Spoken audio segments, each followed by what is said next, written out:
여러분 대단히 반갑습니다. 제가 지난번에 여러분들을 배웠을 때는 제가 상당히 건강했는데 이렇게 세월이 지나면서 제가 방금 손보사님 소개하신 바대로 작년 4월 달에 제가 한국에 나가서 근무를 하는 과정에서 제가 폐암 4기의 진단을 받았습니다. 저는 사실 뭐 사전에 아무런 조짐이 없었기에 저는 상당히 정말 건강한 줄 알았습니다. 그리고 저희 가정에 또 내외에도 전혀 이 암 환자가 없었기 때문에 저는 사실 암에 대한 보험도 들지 않고 그렇게 왕성하게 생활해 왔는데 어쨌든 저에게 이렇게 폐암 4기라는 확진을 받게 되니까 참 처음에는 좀 당황스럽기도 하고 또 의아스럽기도 하고 그랬습니다만 하나님께서 정말 참 놀랍게도 제 마음속에 놀라운 그 평강을 주셨어요. 제가 성신학교 다닐 때 빌립보서 1장 21절 말씀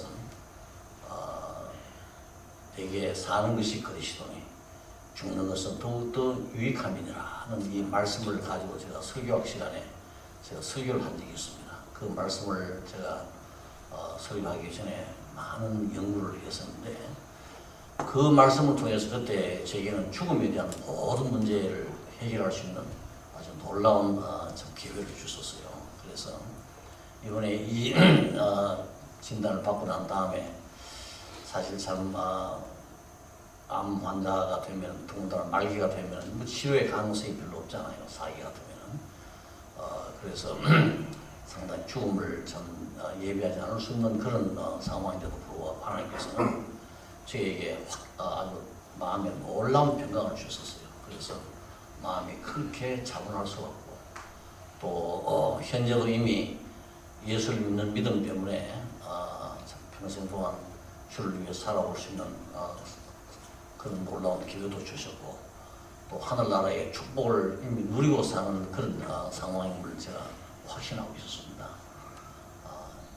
그리고 또 그런 그 확신 가운데 제가 요한계시록이며 또 기타 성경에 기록된 죽음 이후에 올 이 새 세상에 대한 여러 가지 내용들을 쭉 살펴보았을 때 현실과 미래가 결코 단절된 것이 아닌 새로운 미래가 아니라 현실의 이 클라이맥스로서 우리에게 미래가 다가온다는 사실을 이렇게 확신하게 되니까 정말 참 저는 이 세상을 살아도 좋고 또 죽으면 더 좋고 그런 생각이 많이 들었습니다. 그래서 정말 참 지금 누리는 이 평강보다도 앞으로 주님에게 갔을 때에 이제 제가 누리게 될 그 참 평안과 또 즐거움, 그 희락의 그 극치를 제가 생각을 하게 되니까 제 마음이 굉장히 밝아지고 아주 희망차고 좋았습니다. 그래서 누구든지 저를 만나면 아무도 제가 환자인 줄 잘 몰라요. 뭐 목소리도 지금 꽤 씩씩하죠. 예, 목소리도 씩씩하고 또 제 생각 자체가 항상 하나님께서 제게 보여주신 그 미래 세계의 환상을 늘 머리에 담고 또 현실에서 이제 미래를 향하여 나아가는 그런 아주 밝고 긍정적인 그런 삶을 살다 보니까 제게는 뭐 이 암이라는 게 별것 아니라는 생각이 많이 들었습니다. 그래서 지금 상당히 마음 편하게 잘 지내고 있으니까 여러분들 너무 저를 천하게 여기지를 마시고 그래서 우리 함께 하나님의 놀라운 참 은혜를 체험하면서 우리가 주님을 찬송하는 이것이 우리 인생의 본분이고 또 주님을 참 영원토록 섬기는 것이 이게 우리 인생이지 않습니까? 지금도 섬기지만은 우리가 죽고 난 다음에 주님에게 가게 되면 그때부터는 정말 완벽하게 우리 인생이 완벽하게 변화된 상태에서 우리 하나님을 섬겨야 되니까 그때는 뭐 일체 실수도 없고 후회도 없이 정말 하나님과 늘 같이 이렇게 영광을 누리면서 하나님을 찬양해야 되는 그 날을 바라보면서 우리 힘차게 살아보시기를 간절히 바랍니다. 특별히 제 사랑하는 제자인 우리 성오면 목사 언제든지 저를 보면은 자기 친아버지처럼 생각하면서 늘 참 저를 따라주고 또 참 저를 많이 연무해주고 기도해주니까 얼마나 고마운지 몰라요. 그래서 제가 오자마자 소목사에게 전화를 했더니 또 이렇게 여러분에게 말씀을 전할 수 있는 기회를 주셔가지고 참 더 이제 아주 감기에 물에놓고 기쁩니다. 오늘 저는 이 본문의 말씀을 통해서 신앙의 절개라는 주제로 잠시 말씀을 여러분과 함께 나누고자 하는 것입니다. 우리가 세상을 사는 동안에 많은 사람들과 더불어 인간 관계를 맺고 살지 않습니까? 그렇죠? 그래서 제가 이렇게 쭉 인생을 살아오면서 판단해 볼 때 우리의 가장 큰 자산이란 무엇인가? 물론 뭐 학식도 중요하고 명예도 중요하고 또 재물도 중요하고 뭐 기타 중요한 게 굉장히 많지만은 제가 생각하기에는 가장 중요한 자산은 곧 사람이라는 것을 제가 확신하고 있습니다.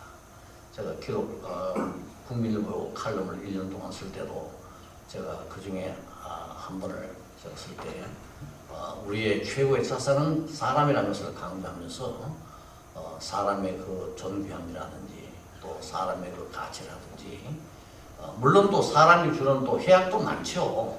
예, 저도 뭐 많은 사람이 시달리고 사기도 당하고 말이죠. 뭐 여러 가지 어려움도 많았지만은 그래도 역시 사람이 최고의 자산이더라고요. 좋은 사람들과 더불어 좋은 관계를 맺고 또 서로 기쁨을 나누고 믿음을 서로 나누고 서로 격려하면서 말이죠. 이렇게 함께 성장하는 이것만큼 귀한 자산은 없는 것 같아요. 어쨌든 우리는 하나님이 창조하는 그 순간부터 나 혼자 살도록 창조된 것이 아니고 아내와 더불어 인생을 살도록 하나님이 창조해 주셨고 또 아내와 함께 가정을 이루어가지고 이 가족이라는 공동체를 형성해가지고 인생을 살면서 여러 가족과 함께 결합되는 가운데 더 큰 이제 가족이라는 공동체를 이제 만들어가면서 살도록 이렇게 하나님이 해주신 것입니다. 그래서 우리는 절대로 사람과의 단절을 통해서 인생을 살 수 없다는 것을 우리는 깊이 깨달아야 합니다. 인생의 본질이에요. 인생의 본질은 무엇인가? 사람과 함께 더불어 살면서 하나님을 잘 섬기는 이것이 우리 인생의 본질이에요. 그러므로 우리는 항상 나와 이제 가까이 있는 아내, 그 다음에 또 뭐 가정이라는 것을 넘어서서 교회 공동체, 사회 공동체, 뭐 학교라든지 지역사회 모든 사람들과 더불어 좋은 관계를 유지하는 가운데 하나님이 기뻐하시는 일들을 많이 하는 이것이 우리 인생의 최고의 행복이고 또 여기에 우리의 미래가 있다는 사실을 우리 모두가 잘 인식을 해야 할 것입니다. 그런데 이런 그 인간 관계를 이제 맺고 살아가는 과정에서 이 서로 간의 의리를 지키지 못하면 참 이게 굉장히 아픈 것 같아요. 우리가 친구를 사귈 때 말이죠.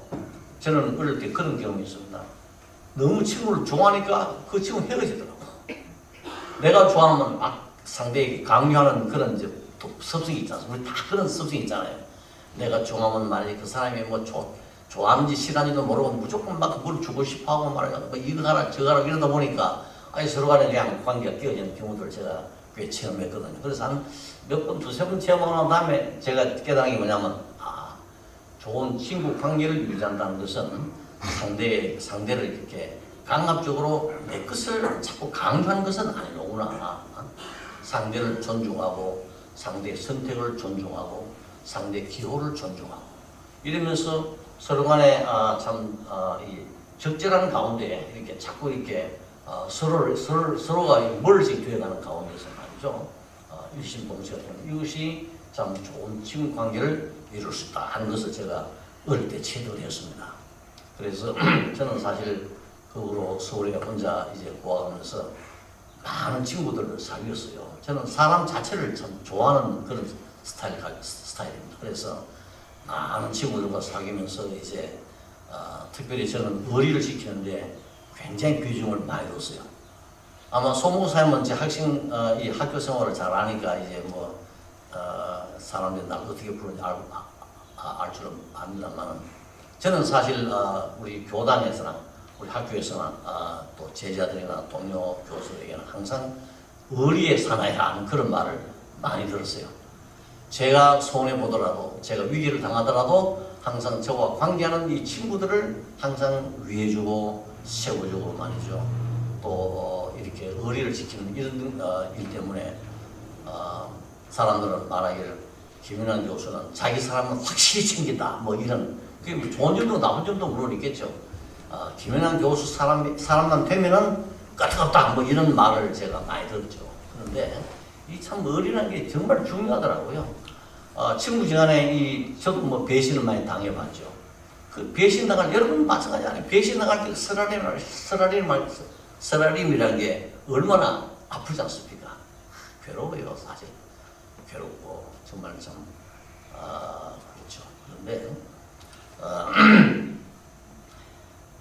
우리가 친구에 대한 이런 의리를 잘 지키면서 참 친구에 대한 신뢰와 사랑과 헌신을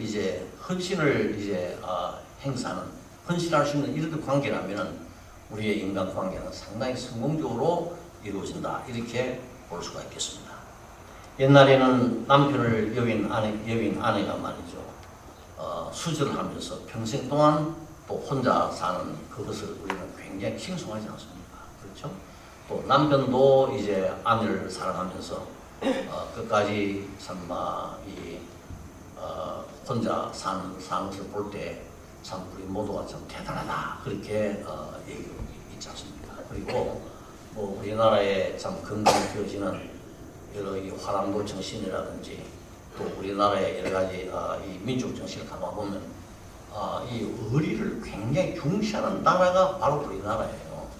그런데 세월이 지나면서 오늘날에는 말이죠. 모두가 다 각자의 이익을 위해서 늘 이제 행동하기 때문에 뭐 오늘은 이 사람, 내일 이 사람 너무 쉽게 이 바꾸는 게 너무 빈번해져 있는 것 같아요. 그래서 요즘 우리나라에서 과연 의리를 지키는 사람을 얼마나 찾을 수 있을까?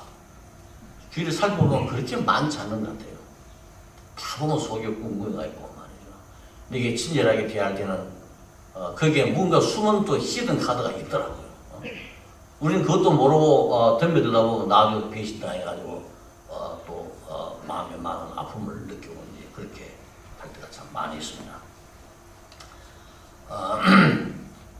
이런 이 의리를 지키는 이 문제, 절개를 지키는 이 문제는요, 하나님과 우리와의 관계에 있어서도 매우 중요한 가치로 성경은 강조하고 있습니다.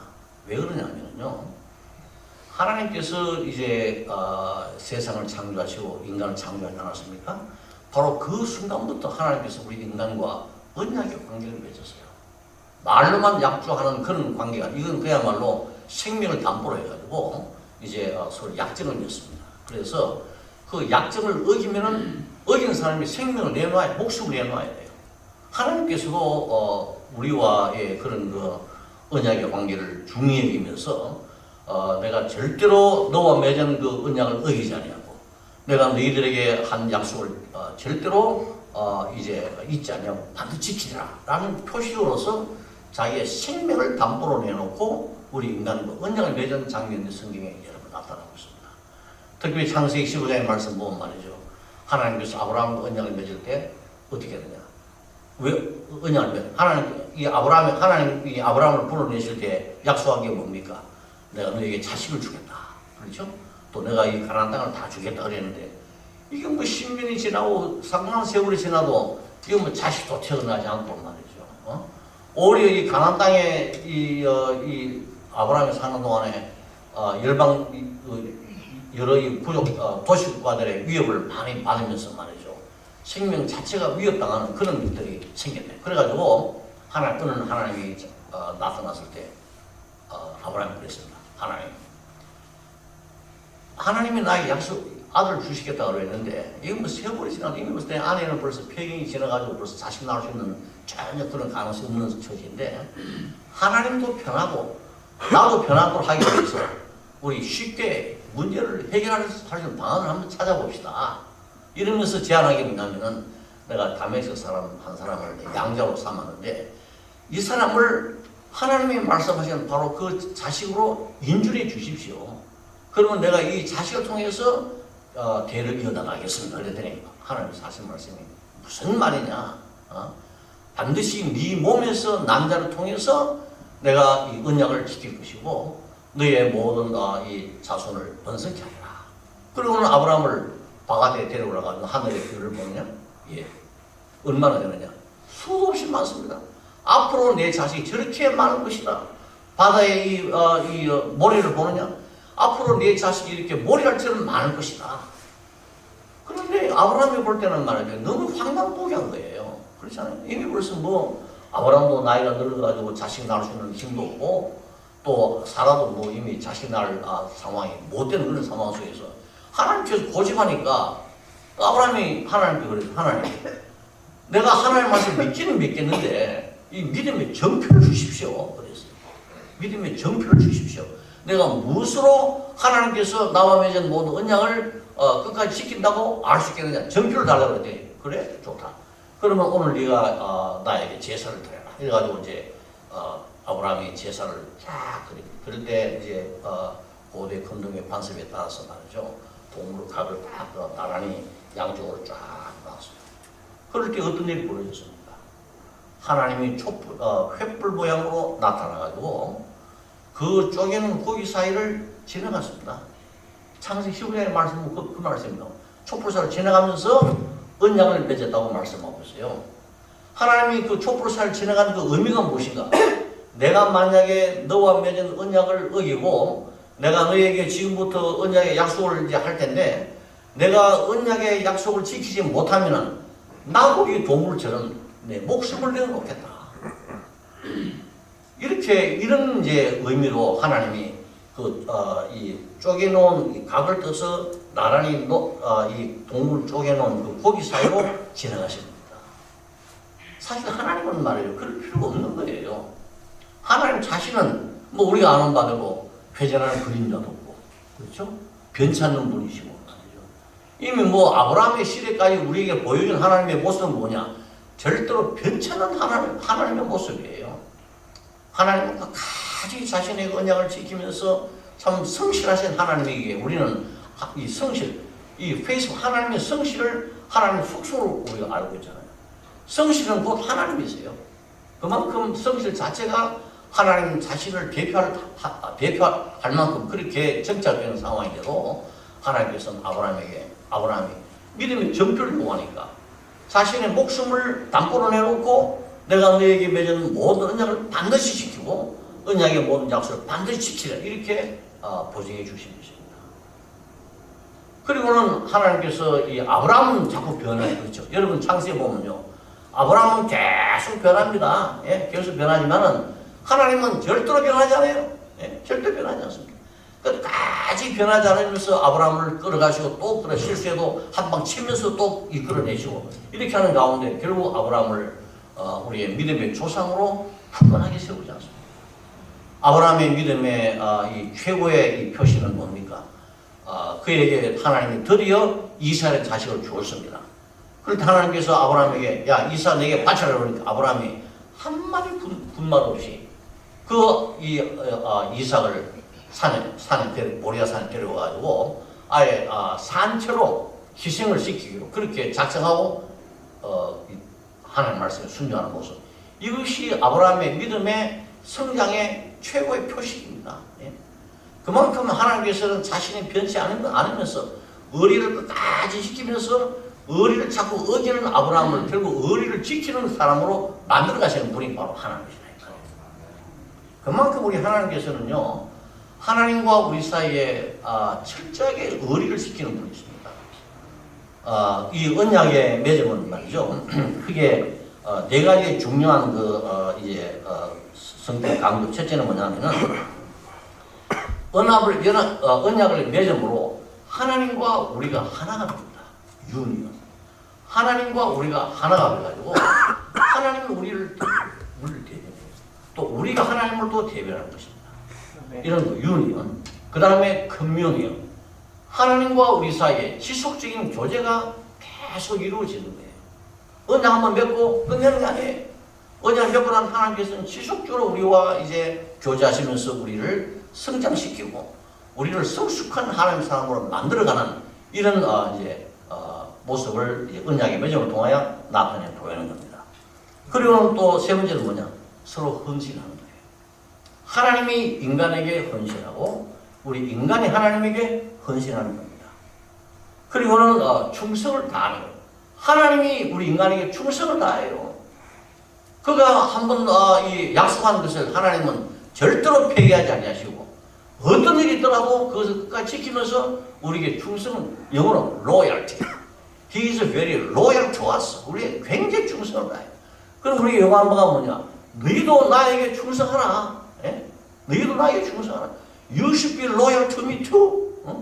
어떤 환경이 다가오고 어떤 어려움이 있다 할지라도 너는 절대로 당신을 섬기지 말고 나에게만 충성하라. 그렇게 요구하는 거예요. 이렇게 union and communion and commitment and loyalty 이 네 가지의 중요한 모습을 우리에게서 나타내 보기를 원하시고 또 하나님은 먼저 그것을 우리에게 보여주시는 그러면서 자기 자신이 그런 것을 보여주면서 우리에게 follow me, imitate what I'm doing to you. 내가 너에게 하는 모든 것을 그대로 모방해라. 따라오라 그 말이에요. 그만큼 우리 하나님께서는 이렇게 우리에게 참 이런 모습을 보여주면서 말이죠. 신의를 지키고 있어요. 그래서 하나님과 우리 사이에 이런 신의를 지키는 것이 그 하나님 우리와의 관계에서 가장 중요한 모습이라는 것을 말하는 것입니다. 그리고는 하나님께서는 하나님과 우리 사이에 언약을 맺고 이렇게 하나님이 신의를 지키고 우리가 신의를 지키는 이것만큼 우리도 하나님께 신의를 지키는 그런 차원에서 우리와 함께하는 모든 하나님의 백성들과 더불어 의리를 지키면서 신의를 지키면서 서로 변치 말고 서로 협력하고 서로 충성하고 서로 헌신하고 그렇게 해서 나도 잘하고 나와 관계하는 모든 사람도 잘하고 함께 잘하면서 하나님을 참 놀랍게 참 찬양하면서 말이죠. 하나님을 섬기면서 하나님 우리에게 맡기신 모든 이 사명을 완수하게 하기를 원하시는 것이 바로 하나님의 뜻인 것입니다. 그럼 우리는 절대로 말이죠. 인간 사회에 있어서 이런 신의를 깨뜨리는 인생을 살면 안 됩니다. 그건 하나님이 아주 싫어하는 거예요. 우리가 사람과의 관계의 신의를 저버린 것은 뭐냐? 그것은 우리가 하나님과의 관계의 신의를 저버린 것과 마찬가지 여긴다 이 말이에요. 여러분 하나님을 사랑하는 구체적 표시가 뭡니까? 우리가 뭐 산에 가가지고 오 하나님 I love you 이러고 광대는 그게 하나님 표시의 진정한 모습이 아니에요. 우리가 또 뭐 이런 골방에 들어가서 하나님 앞에 사랑을 고백하면서 말을 기도하는 거 물론 그것도 하나님을 사랑하는 표시긴 하지만 보다 더 중요한 표시가 뭐냐? 하나님을 아는 거예요. 하나님을 알고 또 하나님의 율법을 지키고 또 하나님께서 원하시는 모든 말을 우리의 삶의 현장 속에서 사람과의 모든 관계 속에서 실행하고 또 이 세상의 모든 물질과의 관계에서 하나님의 뜻을 이루는 이런 모든 것이 결국 뭐냐? 하나님의 사랑의 구체적인 표식이에요. 그래서 예수님이 하신 말씀입니다. 내 이웃을 사랑하라. 우리에게 주신 두 관계는 뭐예요? 하나님을 사랑하고, 예? 하나님을 사랑하는 것처럼 너희들도 내 이웃을 사랑하라. 이 두 가지예요. 하나님을 사랑한다 그러면서도 이웃에 대한 아무런 사랑을 나타내지 못한다. 그건 하나님 사랑 자체가 아니라는 거예요. 요한일서 3장 16절에 뭐라고 했습니까? 우리가 이로써 하나님의 사랑을 알았다. 뭐로서 알았다 그럽니까?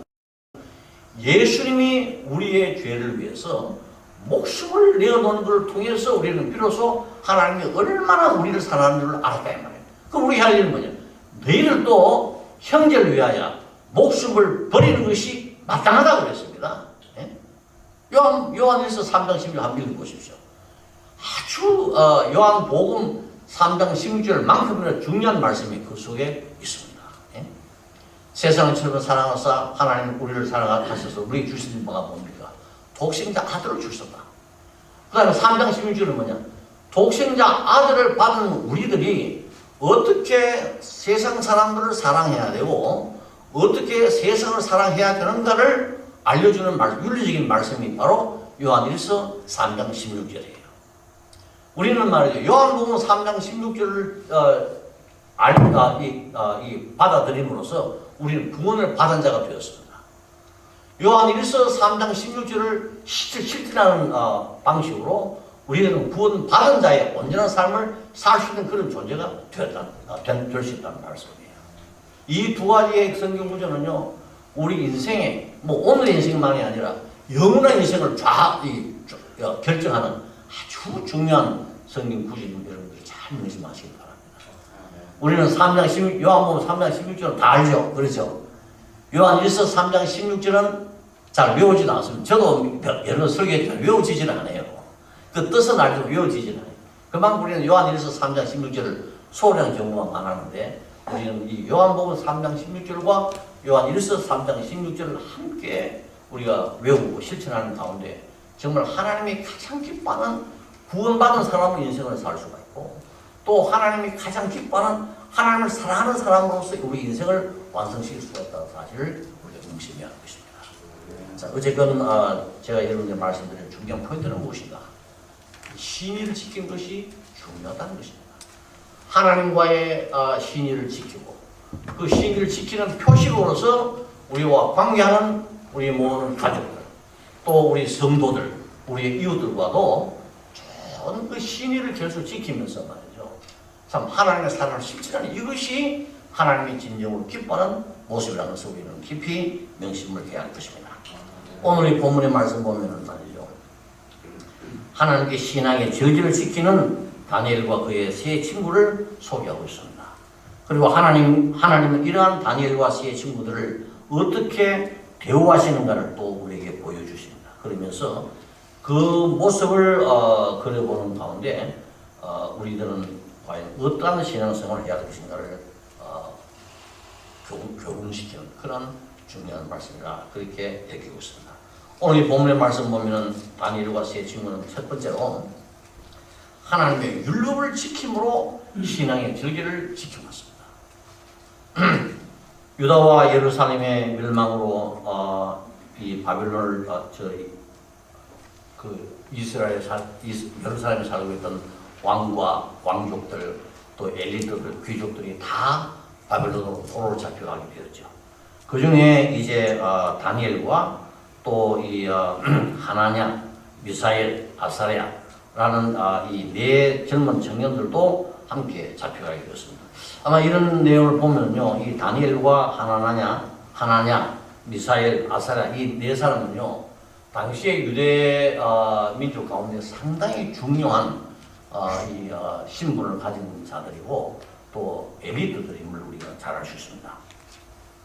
왕은 이들에게 갈대아의 언어와 학문을 가르치고 왕이 먹는 음식을 먹게 했습니다. 그리고는 특별히 관리하여 앞으로 바벨론의 인재로 사용하기로 마음을 정했습니다. 이때 이들은 바벨론의 우상에게 바쳐진 기름진 우상의 제물을 먹기보다는 유대의 율법에 따른 음식을 먹음으로 그들은 언약의 주 여호와 하나님에 대한 신앙의 절개를 지키기로 굳게 결심을 했던 것입니다.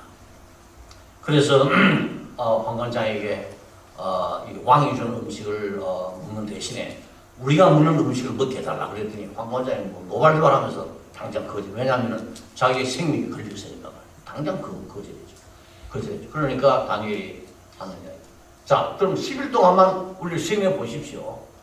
우리가 먹는 음식을 우리 10일 동안 먹겠고, 또 다른 사람들은 또 왕이 시키는 음식을 먹게 하고 난 다음 서로 비교를 해보십시오.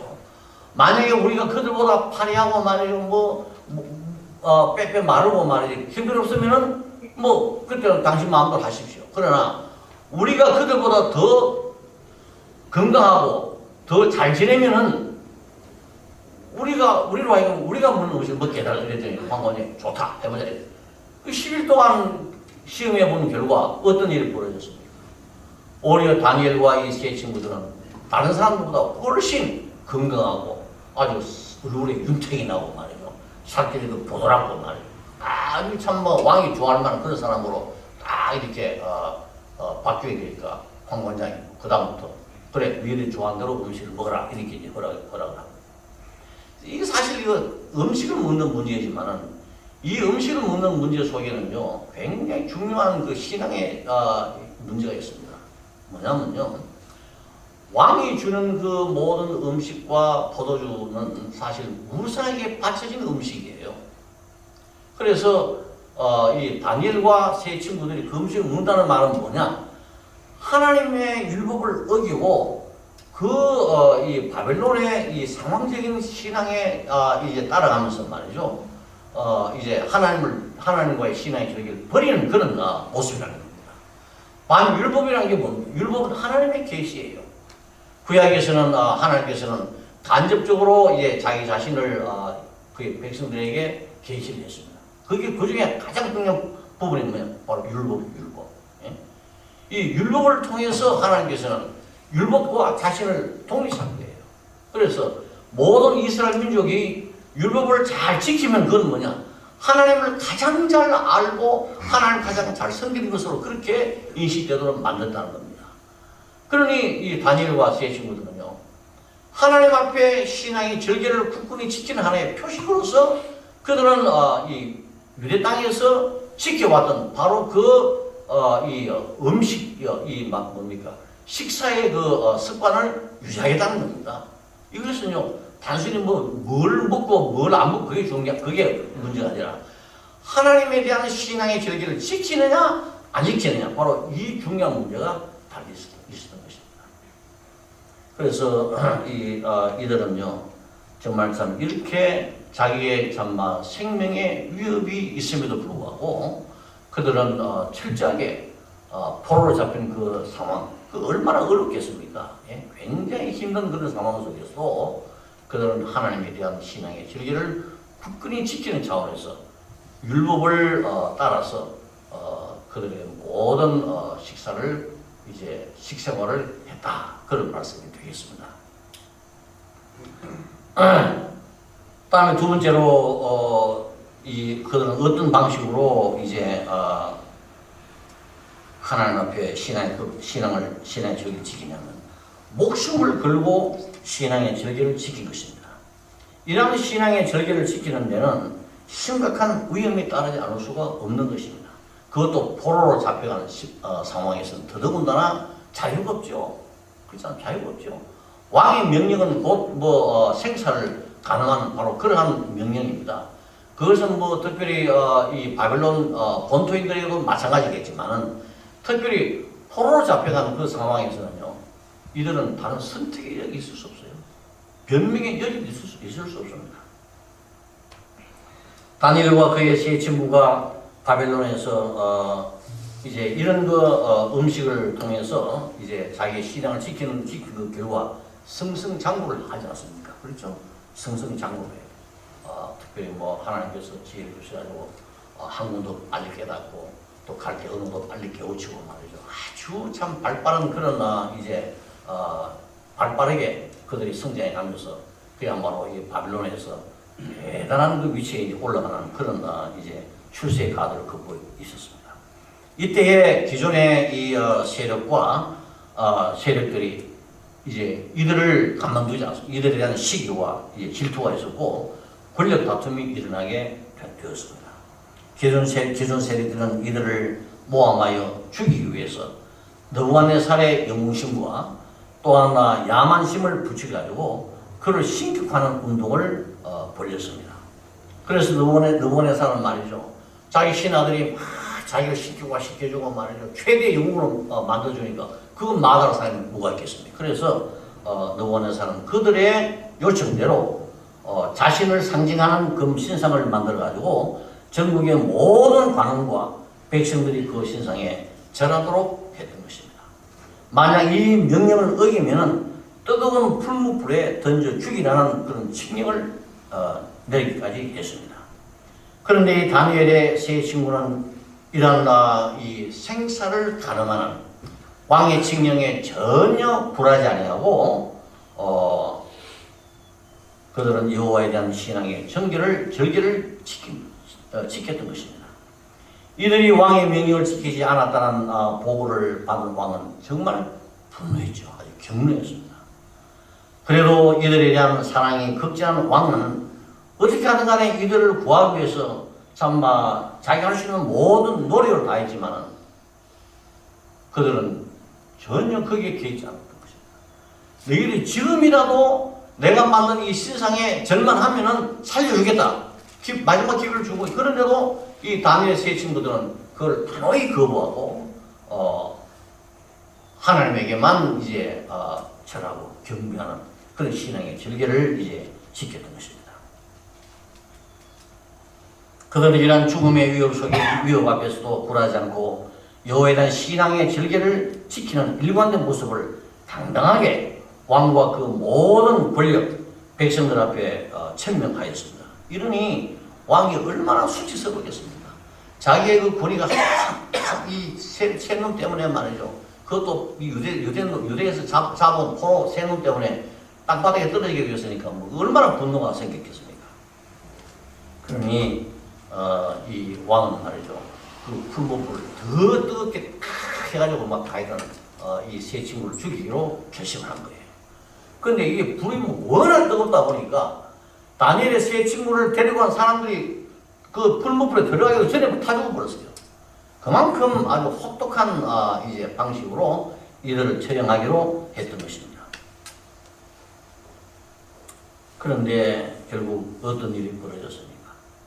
그들은 결코 죽지 않았습니다. 이것이요, 신앙의 절개를 지킨 자의 용기고 지혜인 것입니다. 그들은요, 왕에게 이 세상에서 이제 절을 함으로써 이 세상을 사는 동안에 출세하는 것보다는 그들이 뭘 택했느냐? 영원한 영광을 택한 거예요. 이게 삶의 지혜 아니고 무엇이겠습니까? 우리가 세상에서 한순간에 출세하고 말이죠, 범죄하고 말이죠, 뭐 사기를 치고 의리를 깨뜨리고 말이죠, 온갖 참마 인간적인 일들을 하면서 뭐 좋은 집에 살고 좋은 지위에 올라앉고 말이죠. 그렇게 하지만 그게 얼마나 가냐 말이에요. 올해 제가 만 75이라 저도 뭐 그동안 75세 사는 동안에 상당히 인생을 멋지게 잘 살았다고 저는 생각을 해요. 그러나 이게 뭐 75년이라는 게 사실 영원한 세계, 영원한 영생과 비교하면 아무것도 아니잖아요. 그렇잖아요. 이들도 이 세상에서 잠시간 영광을 누리는 것보다는 차라리 하나님 앞에 신앙의 절개를 지키면서 영원토록 하나님과 함께 영광을 누리는 것을 택해서 이것이 바로 뭡니까? 이게 지혜예요. 지혜입니다. 이게 정말 지혜예요. 저는 여러분들이 이런 지혜를 따라가기를 바랍니다. 예? 여러분에게 한순간에 무슨 뭐 기쁨과 즐거움이 있다고 해가지고 악행할 것이 아니고 죄를 지을 것이 아니고 차라리 그것을 하지 않음으로써 영원토록 하나님과 더불어 영광을 누리며 영시하는 일을 택하는 것이 그게 참된 용기고 참된 지혜인 것입니다. 그렇게 살기를 정말 간절히 바라는 것입니다. 이러한 시대는 다니엘에게도 다가왔습니다. 다니엘은 다리오 왕 시대에도 그 전대인 느부갓네살 왕과 벨사살 왕의 시대처럼 부귀 영화를 누리면서 다니엘은 바벨론의 세 총리 중 한 명으로 이제 부상을 했습니다. 왕 다니엘을 극진히 총애를 했죠. 왕은 이러한 다니엘을 세 총리의 수장으로 삼고 전국을 자기를 대신하여 다스리도록 하려고 했던 것입니다. 왜냐하면 다니엘은 워낙 지혜로우니까. 당시 지혜는 뭐냐? 이 환상을 풀이하는 것이 최고의 지혜예요. 꿈을 해모하는 것이 최고의 지혜. 그런데 이 다니엘에게 하나님은 그런 지혜를 주신 거예요. 그래서 이 왕은 말이죠, 다니엘이 최고다 이래가지고 이제 다니엘을 자기 1인 지하 만인 1인 지하 만인 지상이라는 거는 이 왕 이외에는 이 다니엘이 제일 높은 권세를 가진 자로 그렇게 왕이 세우기로 마음먹었다 이 말이에요. 이걸 또 이 다른 신하들이 볼 때 그 질투가 나지 않겠습니까? 이 유대 촌놈이 포로로 잡힌 놈이 와가지고는 말이죠, 자기를 다 능가하고 말이죠, 자기들이 차지해야 할 그 부영혼을 다 독차지하니까 이게 뭐 가만히 있을 수가 없는 거죠. 그러니 또 이제 모함을 다니엘을 죽이기로 모함을 하기 시작한 겁니다. 그래서 다니엘의 비행을 극비리에 조사해 보았으나 하나도 찾을 수가 없어요. 그런데 딱 하나가 있었어요. 그건 뭐냐? 다니엘이 여호와의 법도를 지키는 것이 이제 문제가 그들에게는 문제로 눈에 들어왔습니다. 하루에 3번씩 다니엘은 예루살렘을 향하여 기도하는 이런 다니엘의 신앙의 절개를 볼 때 바로 이것이다. 그러면서 이제 이 또 왕을 또 속삭였어요. 왕이 누구든지 당신 이후에 사람이거나 신에게 이 부탁하고 기도하는 자가 있으면 무조건 이 사자굴에 넣어서 죽입시다. 이런 또 음모를 꾸민 거예요. 그래가지고는 결국 이 다니엘이 이제 그 음모에 걸려들게 된 거죠. 그래서 여러분들 잘 아시는 바대로 다니엘이 결국 사자굴에 던져지지 않습니까? 그래서 어떤 결과가 나타났죠?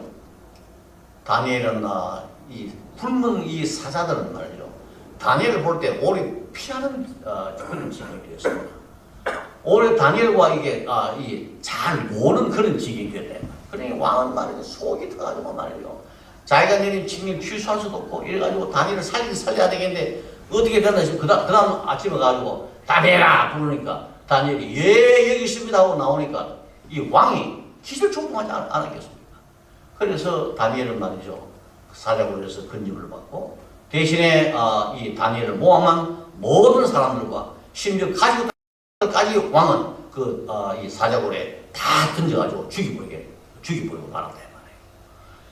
그만큼 이 다니엘과 세 친구들은요 이렇게 하나님과의 그런 그 신앙의 절기를 지키기 위해서 그들의 목숨도 아까워하지 않아요.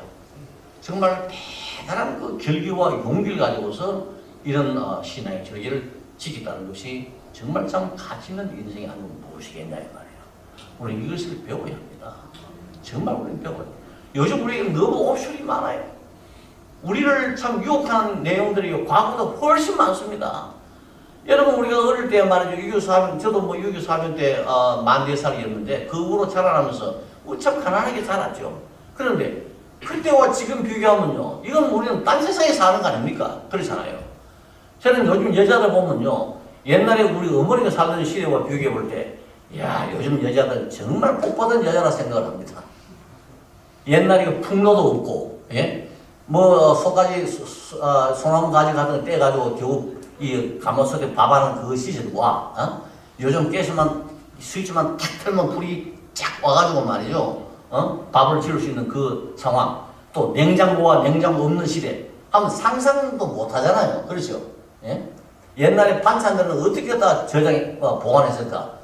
제가 그때 엄마가 주는 밥을 먹고 살았지만 지금도 어떻게 그 시절에 그렇게 살았지 않은 생각이 들 정도로 너무 딴 세상에 사는. 이게 뭐 한두 가지가 아니야. 그러다 보니까 우리의 신앙의 절기를 지키는 게 너무 힘들게 돼 있어요, 지금. 너무 힘듭니다. 이런 상황 속에서 우리가 해야 할 일은 무엇인가요? 목숨을 버리면서까지라도 우리에게 아무리 귀하고 좋은 것이 있다 할지라도 그것까지도 다 버리면서까지도 신앙의 절기를 지키는 이런 용기와 지혜를 갖는 것이 우리에게는 정말 참 중요하다는 것을 여러분 깊이 깨닫기를 바랍니다. 그 다음에 이들은요 아무 대가를 기대하지 않고 신앙의 절기를 지켰습니다. 특별히 이 다니엘의 세 친구가 풀무불에 들어갈 때 뭐라고 했습니까? 하나님이 우리가 믿는 신이 반드시 우리를 구해낼 줄 압니다. 그러나 설령 그렇게 하지 아니하실지라도 어떻게 하겠다는 겁니까? 우리는 절대로 당신이 만든 신상에 절하지 않을 것입니다. 우리는 우리가 해야 할 신앙의 절기를 지키는 그 본분에 충실할 겁니다. 하나님을 구하든 구하든 그건 하나님의 일이고 내가 해야 할 일은 무엇인가? 신앙의 절기를 지킨다는 겁니다. 여러분 오늘 이런 신앙이 참 우리에게 필요한 거 아니겠습니까? 여러분 우리가 예수를 믿을 때 꼭 천국 가기 위해서 예수를 믿는다. 세상에서 복을 받기 위해서 예수를 믿는다. 여러분 그렇게 내가 보면 그게 참 굉장히 이 수준 낮은 신앙의 모습이 아닌가 생각을 합니다. 어린아이 때는 그럴 수 있어요. 하나님 우리를 예수 믿게 하기 위해 우리에게 미끼를 던집니다. 축복이라는 미끼를 던지고 또 저주라는 또 이 공간을 또 쳐요. 이게 하나님의 방식이에요. 축복과 저주라는 두 개의 양날개를 가지고 이리 때리고 저리 때리고 하면 우리를 하나님이 끌어온다 이 말이에요. 우리는 저주에 대한 공포감이 생겨가지고 하나님이 오고 또 복을 많이 준다 그러면 그게 또 좋아가지고 오고 이런 이제 습성이 있죠. 그럼 우리가 그걸 나쁘다고 말할 수는 없어요. 그러나 거기에 머물러 있으면 안 된다는 이야기예요. 그것은 어디까지나 하나님에게 올 때까지 어느 정도 우리가 신앙이 자랄 때까지 하나의 이 수단으로서는 중요하지만 그 단계를 반드시 지나야 됩니다. 하나님 우리에게 복을 주든 안 주든 간에 상관없이 우리가 해야 할 본분은 무엇인가? 처음부터 우리는 하나님과 하나가 된 사람들이에요. 하나님을 창조하실 때부터 하나님 우리를 하나님과 하나가 되게 하기 위해서 우리를 창조하신 거예요. 또 하나님의 일을 하기 위해서 우리를 창조하신 거예요. 그러니까 하나님의 복을 주시든 안 주시든 우리를 뭐 이 사업에 성공하든 못하게 하든 그것만 제쳐놓고 우리는 그냥 묵묵하게 하나님과 맺은 언약 관계를 중시하고 또 신앙의 절기를 지키면서 말이죠. 우리의 본분을 다하는 그런 그 신앙이 우리에게 있어야 된다는 말씀입니다. 이 정말 중요한 부분이에요. 여러분 제발 하나님을 자꾸만 우리 부자 방망이처럼 말이죠. 도깨비 방망이처럼 그렇게 만들지 마시고 여러분들은요 하나님 하실 때 하나님께 하시도록 내버려 두세요. 우리가 해야 할 일은 우리가 하는 것으로 만족하는 그런 성숙된 신앙이 되기를 간절히 바랍니다. 예수님께서도요 비유를 통해 하신 말씀이 뭡니까? 비유를 통해 하신 말씀이 일을 다 하고 난 다음에 나는 무익한 종이로서이다. 나는 그저 내가 해야 할 일을 한 것뿐입니다 하는 바로 그 종을 예수님이 가장 훌륭한 하나님의 일꾼이라 그렇게 칭찬하지 않았습니까? 우리도 그런 일꾼이 되어야 되는 것입니다. 자, 하나님은 다니엘과 그 친구들에게 지혜와 영광을 주시고 또 생명을 지켜 주셨습니다. 이렇게 하나님은 절대로 자기 할 일을 소홀히 하지 않아요. 우리가 요구 안 해도 하나님은 자기 할 일을 다 하시는 것입니다. 그러니까 여러분 자꾸만 하나님께 너무 자꾸 이렇게 매달려가지고 말이죠. 귀찮게 굴지 말고 하나님 하도록 내버려두고 내일이나 열심히 하십시다. 저도 사실은 말이죠. 이 암 치료를 받으면서 이게 뭐 업앤다운이 있더라고요. 어떤 때는 또 암이 커졌다가 또 줄어들었다. 이게 뭐 치료 방법이 있다. 자꾸 이런 게 생기니까 처음에는 마음이 평안하더니 나중에는 좀 불안해지더라고요. 그리고 하나님께 말이지 하나님 이 암을 좀 고쳐주십시오. 이 기도하는 게 자꾸만 내 마음속에 이 기도가 정말 옳은 기도냐 하는 생각이 들더라고. 하나님이 참마 나에게 이런 시련을 주셨을 때 뜻이 있을 거란 말이에요. 그렇죠? 그런데 그 뜻을 구하기 전에 말이지 자꾸만 내가 원하는 대로 이 암을 고쳐달라 그러니까 하나님이 참 저런 말이지 키워놨더니 저것밖에 안 나 싶은 생각이 좀 들더라고요. 그래서 제가 예수님의 기도를 다시 한 번 더 성경 속 음미해 보았습니다. 예수님께서도 이 감람산에서 말이죠. 어떻게 기도했어요? 주여 이 십자가의 잔을 좀 옮겨 주시옵소서. 간절히 구했지만은 결국은 예수님께서 기도한 마지막 결론이 뭡니까? 내 뜻대로 마옵시고 하나님 뜻대로 하옵소서. 이게 예수님의 기도죠. 그렇죠? 제가 그 기도를 다시 음미하면서요.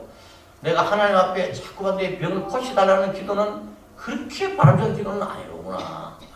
오히려 그보다는 내가 죽든지 살든지 하나님께 사실 일이고 나는 그저 열심히 하나님께 기도하고 내가 그동안 지은 죄를 또 회개도 하고 말이죠. 성경 말씀을 열심히 상고하면서 보다 더 성숙한 이 질병을 통해 가지고 보다 더 성숙한 하나님의 사람으로 성장하는 이것이 내가 해야 할 본분이구나. 이렇게 마음 먹으니까 또 다른 마음의 평강이 또 있더라고요. 그 마음이 편안해지면서 말이죠. 나는 어떤 일이 있더라도 하나님만 전적으로 의존하고 하나님을 신뢰하고 하나님께 모든 것을 맡기고 인생을 살겠다 이렇게 마음 먹으니까 이게 뭐 암이 있든 없든 간에 제게는 별로 큰 문제가 안 되더라고요. 그러니까 제 마음이 늘 편안해요. 오늘도 제가 여러분들에게 이 말씀을 전할 때 말이죠. 물론 몸이 좀 아프긴 합니다만 뭐 괜찮아요. 뭐 이 정도 아픈 거는 뭐 딴 병으로도 아프지 않겠습니까? 그렇죠? 내게 이렇게 말씀을 전할 수 있는 기회를 준 것에 대해서 하나님께 저는 감사하는 겁니다. 오늘 좀 설교가 길어졌습니다만 어쨌든 여러분들이 어떤 상황이 있더라도 아프든 아프지 않든 좋은 일이 있든 나쁜 일이 있든 간에 상관하지 마시고 항상 우리들은요 하나님과 항상 동행하는 내 자신임을 인식하시고 하나님께서 원하시는 그것을 이루기 위하여 최선을 다해보자고 합니다. 호세아 여기 4장 말씀 보면 말이죠. 호세아 4장 8절인가 제가 정확하게 성경 구절 기억나지 않는데 너희들이 풍부함으로 죄를 짓는다고 그랬습니다. 이스라엘 민족을 향해 하신 말씀이. 너희들이 풍부함으로 죄를 짓는다. 사실 우리 인간은요, 슬프면 슬픈 대로 죄를 짓고, 기쁘면 기쁜 대로 죄를 짓고, 건강하면 건강한 대로 죄를 짓고, 병들면 병든 대로 죄를 짓는 것이 우리의 인생이잖아요. 그렇죠? 우리는 항상 죄를 짓는 거예요. 이런 인생을 청산하는 것이 하나님이 우리에게 원하시는 바입니다. 그러므로 우리들이 어떠한 상황이 닥쳐오더라도 우리는 참 이 하나님에 대한 신앙의 절개를 굳굳하게 지켜나가 봅시다. 믿음의 선전들 아브라함이나 이삭이나 야곱, 모세, 욥, 여호수아, 갈렙, 에스더, 모르드게, 또 주님의 사도들, 또 그 이외의 성경의 많은 인물들, 국내외의 많은 선교자들, 역사 속에서 일하는 신앙의 절기를 지킨 자들이 얼마나 많습니까? 그들이 다 이 세상에서는 비참하게 죽었을지 몰라도 하나님 앞에서는 어떻게 됩니까? 가장 중요한 자리에 높임 받는 그들이 되었다. 우리의 소망은 뭡니까? 이 지상에서의 장막의 생활이 우리의 소망이 아니고 우리의 궁극적인 그 목표가 아닙니다. 우리는 뭡니까? 더 나은 본향을 향하여 힘차게 달려가는 것이 우리의 인생임을 믿으시기를 바랍니다. 그리고 그걸 바라보면서요, 이 세상에서 항상 신앙의 절기를 지키고 또 하나님과의 절기를 지키는 바로 그 정신에서 성도들과의 모든 관계, 또 그 외 다른 모든 인간과의 관계 속에서 하나님의 사람으로서 신앙의 절기를 그들에게 그대로 적용해서 지켜나가자 말이에요. 그리고 우리는 항상 뭐냐? 믿음의 사람, 믿을 만한 사람, 신뢰할 만한 사람. 우리 교회는 뭐냐? 한성개혁교회는 언제는 뭐냐? 믿음의 공동체. 한성개혁교회 모든 성도들 믿을 만한 사람이다. 그래서 여기에 가면은 우리 인생이 변화되어지고, 여기에 오면은 우리 사람들이 다 서로 믿으면서 정말 참 서로 신뢰하면서 서로 도우면서 함께 더불어서 잘 사는 그런 교회다. 이걸 심어주자 이 말이에요. 그래야 교회가 부흥되지 않겠습니까? 네. 아무쪼록 여러분들의 모든 삶 속에서 이런 하나님의 축복이 항상 함께 하시기를 주여 축복합니다. 네. 기도하겠습니다. 자비로우신 아버지 하나님, 오늘 이 부족한 종의 주님의 말씀을 전가하였습니다. 이 정도 감당치 못할 말씀을 전가하였사오니 우리 모두보다 이 말씀을 우리의 인생의 조화명으로 삼고 힘차게 신앙의 절기를 지키는 우리 모두가 되도록 주님이 축복해 주시옵소서. 우리로 하여금 성경 말씀을 주셨고 또 성령을 주셨습니다. 성경 말씀과 성령의 인도를 받아가면서 우리가 신앙의 절기를 참 하나님 앞에서도 하나님과의 관계에서도 잘 지키고 우리와 관계하는 모든 사람과의 관계에 있어서도 잘 지킴으로써 우리 모두가 정말 참 믿음, 신뢰할 수 있는 사람으로서 모든 사람들에게 칭찬과 존경과 사랑을 받는 우리 모두가 되게 하여 주시옵소서. 이 모든 말씀 우리 주 예수님 이름으로 기도합니다. 아멘.